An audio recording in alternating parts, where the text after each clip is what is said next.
So, hi, how's it going? Funny story. It's all good things start with me with my funny stories.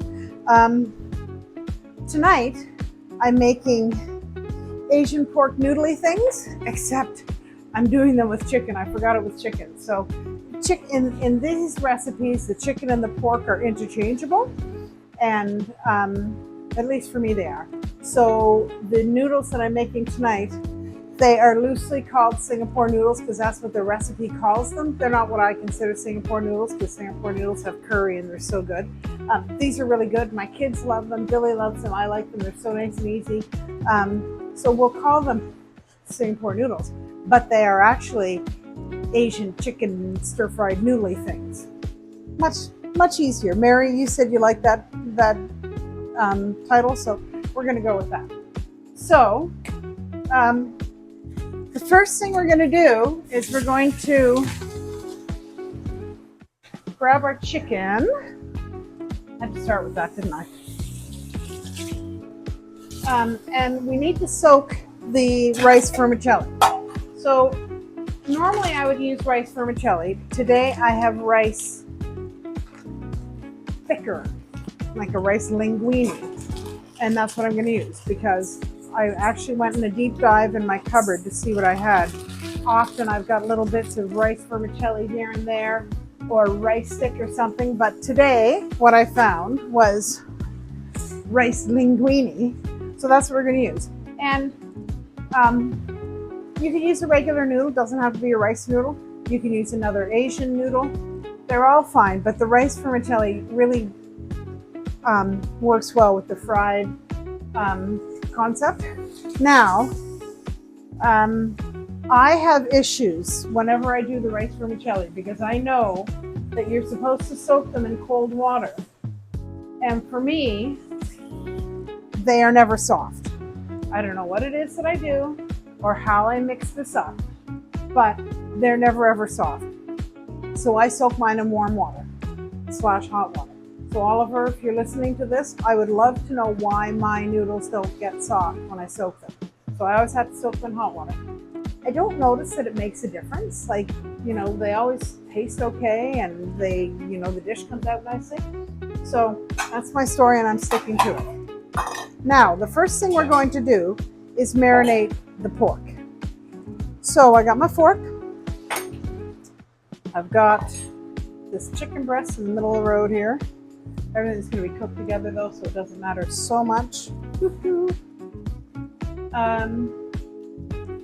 And I've got garlic and ginger. Now, if you know me, you know that I am a strong, firm, hell no, we are not going to use garlic person.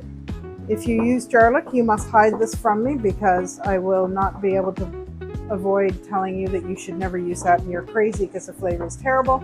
So I'm sorry if you like garlic, but don't, because garlic is cheap. It's easy. Look, you can see I'm chopping this up. It takes 2 seconds. It's not complicated to use, and the flavor is exponentially better than if you use the jar stuff. But having said that, I have no problem using ginger from a jar because it's different. Ginger from a jar, I don't use fresh ginger every day, so it just works better to have ginger in a jar because then I always have ginger on hand when I'm going to do something like this and I don't have to plan it in advance, whereas garlic I always have on hand. I'm just making sure my thing's still on. So I've got 2 garlic cloves. I'm going to use about like a good solid teaspoon of ginger, sorry. So we've got 2 cloves of garlic, a teaspoon of ginger. Then we're going to put a tablespoon of chili oil and about half a cup of what's this called? Soy sauce. So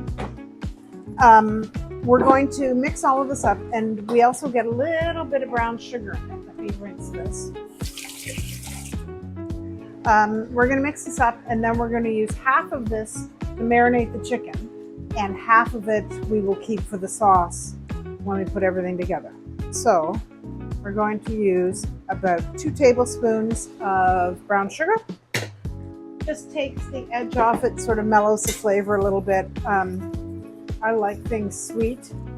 Even my savory things, I quite enjoy a little sweetness. Although funny, if I'm drinking coffee, I think sugar in coffee is disgusting. I also don't drink coffee very much. But I like my things sweet because I'm not already sweet enough. Is that what it is?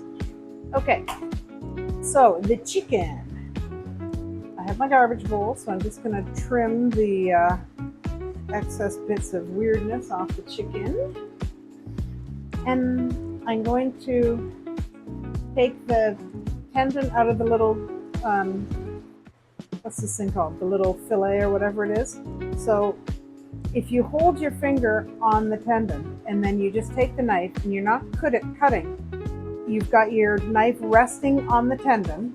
I don't know if you can see this at all, and I apologize. I'll try and explain it. But so, got your thumb on the tendon and you've got the knife on the tendon, but you're not cutting it, you're pushing. And that will just shave the toughest part of that off so that you don't encounter that when you're cooking. Your wet hand. Okay. So, there, move that out of the way. Glasses with blah, blah, blah. Okay. That's better, hopefully. So, cut the chicken into strips. If my chicken breast was a little bit frozen, I could slice it in thin slices, but it's not. So it becomes a little more difficult to shave into thin slices. But you just want the chicken, you want to make sure it's not in big, thick pieces that are going to take a long time, because this is all comes together very quickly. So we want the thin, and it's really nice if they're thin because then they'll cook super rapidement. All right. When I first started making these porky noodle things, one of my daughters, the oldest one, the Olympian, she wouldn't eat anything Chinese food. Like just nope, nope, nope, not eating that, not eating that. And she was firm. The other two would eat it, and JJ loved it because JJ would eat anything I made. But Riley would dig her heels and say, nope, I'm not eating it. I hate anything Chinese food. So then she started in high school dating a young man whose father used to like to take them out to dinner all the time. I mean, all the time. And his favorite was sushi. So they'd go for sushi. And I'd be like, Riley, they're making you go for sushi again? She's like, I know.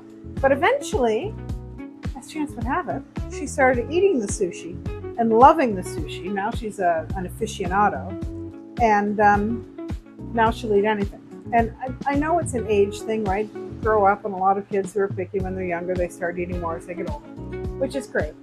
And that's a lot of why she changed, but it's still kind of funny. And when I tell her, I remind her, do you remember when you used to refuse to eat that? And she's like, oh, I know, I can't believe it. It's so funny. Just hold on, I'm gonna have a little coincidence.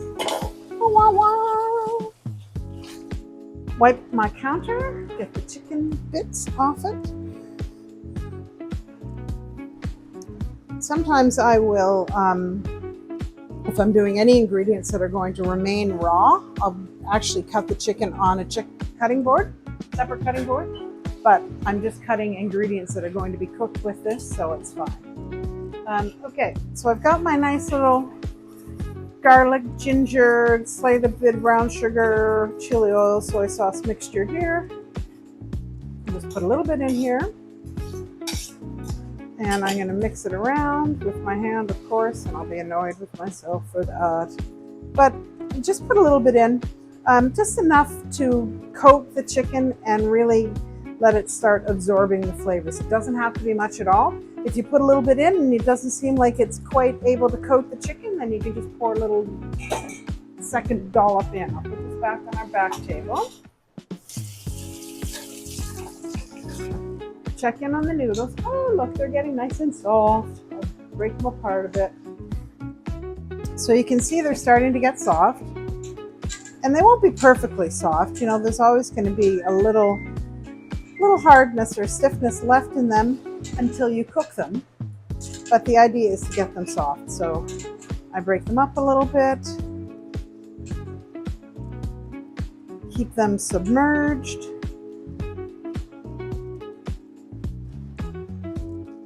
All right, so that's the noodles.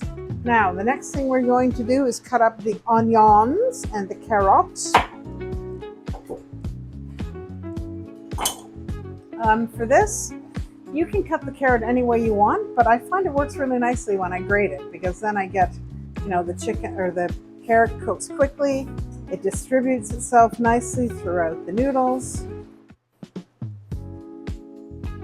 don't know if you've ever seen me, I can't peel that.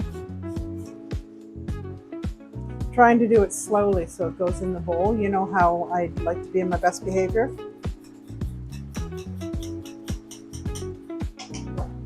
Couldn't do it. Couldn't do it. My best behavior is not very good. All right, carrot done. Grater.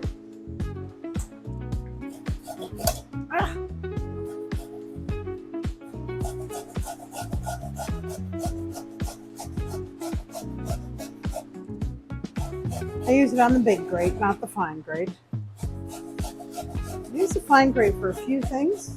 I'm trying to think of what I use the fine grate for. I can't remember. If I'm doing like a nok chom, if I'm making spring rolls and I want a Vietnamese dipping sauce, I will use the finer grate. I better taste this. It's a carrot.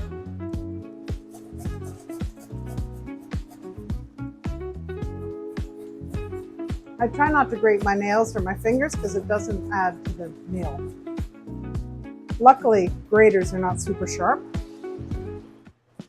Okay, so just use one carrot. As you can see, I've got a nice little blob of carrots.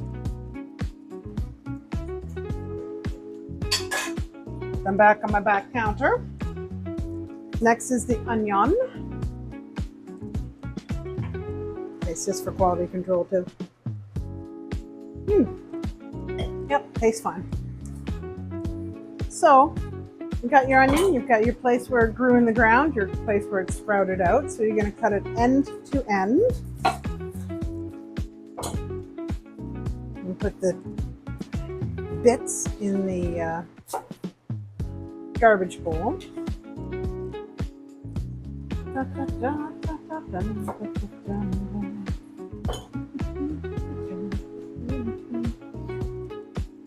And peel this little onion within an inch of its life. Sometimes, you try to get the peel off and you could spend an hour here trying to pick off just the brown layer on the outside.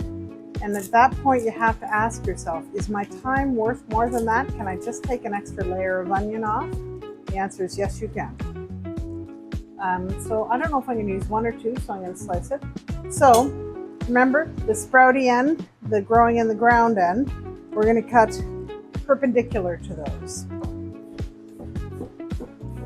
The reason is because we get this kind of nicer shape. Instead of a half circle, you get kind of a more decorative shape.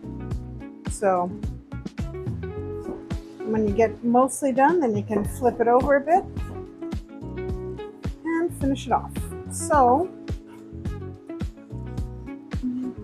I'm going to do another onion because these tend to, the onions, they cook away to not much at all. So a whole onion is fine. As far as the rice vermicelli goes, and I didn't tell you this, I'm sorry. I just follow the package and how much it says to cook for one person. And so the serving size was 1 nest, so I used 2 nests. We've got a lot of chicken. And we've got the onions and the carrots, so I think that will be plenty. And as always, I know I tell you this and nobody ever asks me, but if you have any questions, then you can always message me. And what that was. You can always message me and ask me questions or put it in the community, because if you have a question, then chances are other people have had a question too. All right, prep is done. We've got the onions, we've got the sauce, we've got the carrots. And you know what this is? This is green onion. Now, keep your eye on me. Let me know. But the green onion is just for decoration at the end. And yeah, it's true. I forget it quite often. So I'm going to chop up the green onion, and I would love it if you would tell me if I forget to put them on to decorate the bowl when I do it.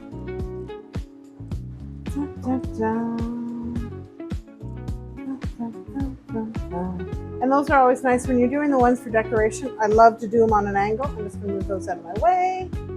There we go. Okay, we are ready to go. Prep, no time flat.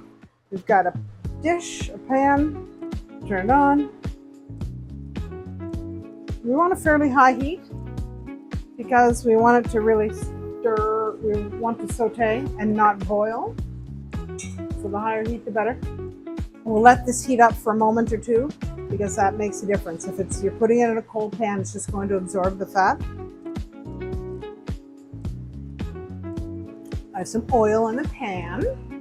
Got the woozy brushing the smoke over to the stove. It's all good.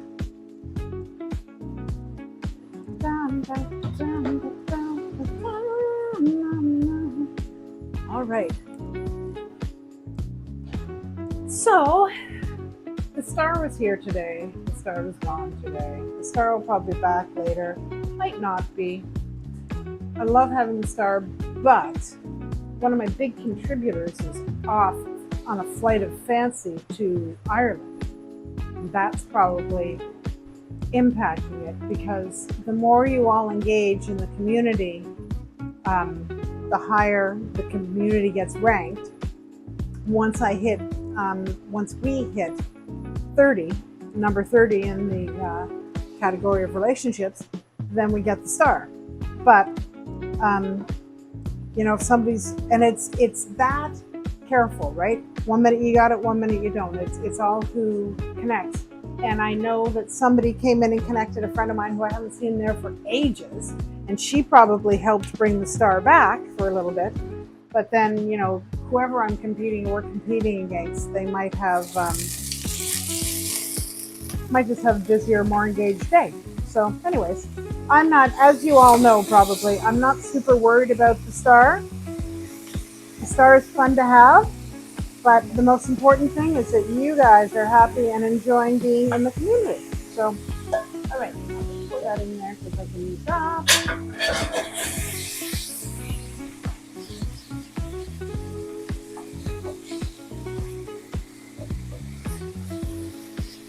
We'll let this cook a little bit. Keep it in a single layer. Yep, it's going over there. We'll keep it in a single layer. That will help it cook. Then we'll add the onions. Then we'll do the noodles. Choo-choo-choo. See how they're feeling. Oh, they feel pretty good. There's one bit of noodle that's not quite softened. See if we can soften that up in the next couple minutes.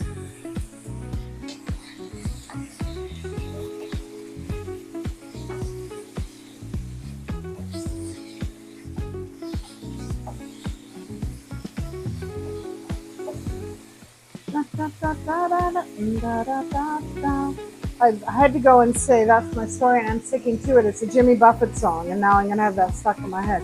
That's my story, and I'm sticking to it. I know I'm not going to give up my day job. Okay. Awesome. We're just cooking the chicken because it's so thin. As soon as it's no longer translucent, then we know it's cooked. Because it's so thin. It's not like it has to cook through to the other side. Once it's cooked through.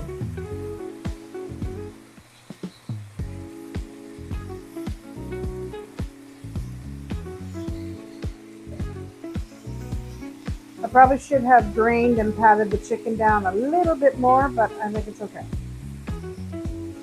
It's hard keeping the the frying pan really hot. That's why people use woks, because they're thin and the heat conducts, it goes through really quickly, so you can keep it super hot, especially the ones in the restaurant that are like incredibly hot. This is just a burner and a heavy frying pan, so this is good for certain things. Not so great for any sort of stir fries or anything like that, but it works fine. Okay, so that's great. Put the onions in here.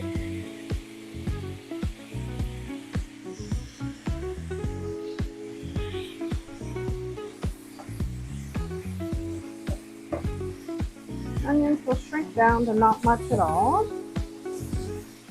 And we don't want to cook them until they disappear, right? We're not making French onion soup. We're making stir-fried noodles. So we want the onions to be cooked so that they're not that really harsh flavor, but we still want them to have a little bit of a crispy bite to them too. Smells good.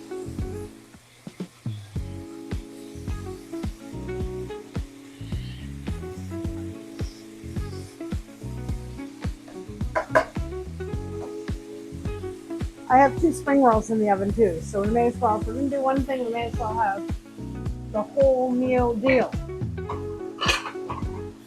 A dish to put my spring rolls on.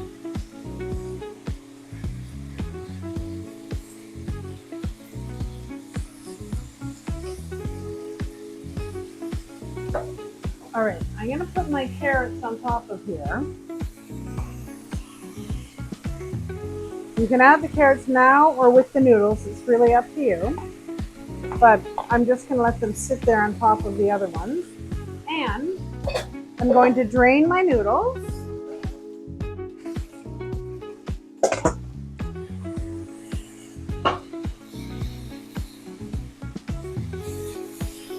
All right, I think this is ready for the noodles and the sauce. And I've used the big pan again, which I have trouble lifting because I'm old.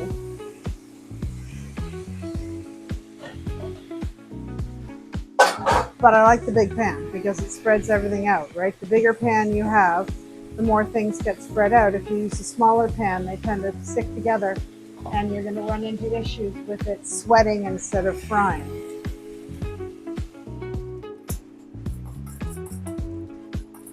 All right, I got a little bit of sugary goodness languishing in the bottom of my bowl. Need our sugar.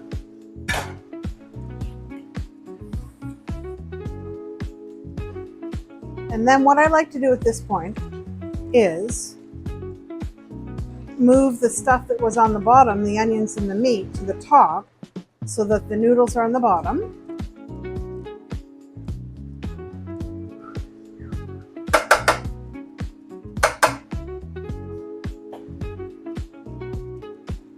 I'll be honest, oh, that's why. No wonder it's not. The temperature got turned down. Shoot, that makes much more sense. I was wondering why it was on kind of a slow boat to China. Much better. The temperature got turned down because it's a push button thing. So it went down to 1 and it should have been on 9. So you can imagine it wasn't doing what I was hoping it was going to do. There we go. That's much better. All right. So we're just going to give these a moment because the temperature dropped. I apologize. That kind of mucked everything up. We'll let those saute for a moment. I've got my 2 bowls here. I'm going to remember the green onions, okay?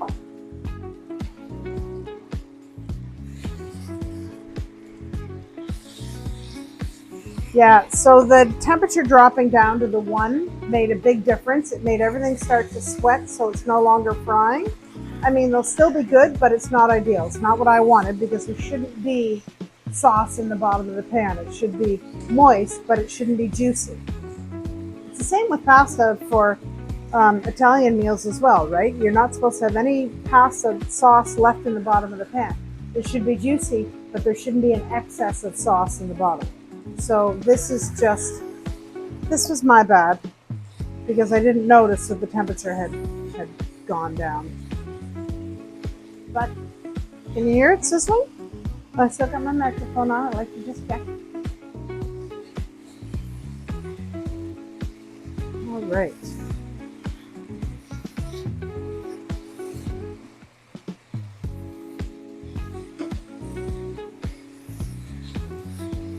There we go. This is pretty much ready.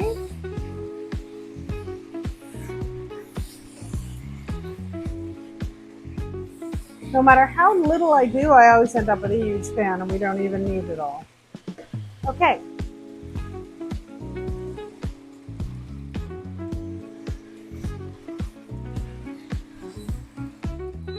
Now you can go off, Mr. Pan.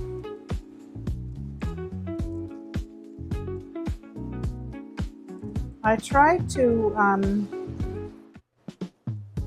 divide the noodles first and then top it up with the yummy bits, because the noodles always sort of sink to the bottom a little bit. And then we've got the chicken.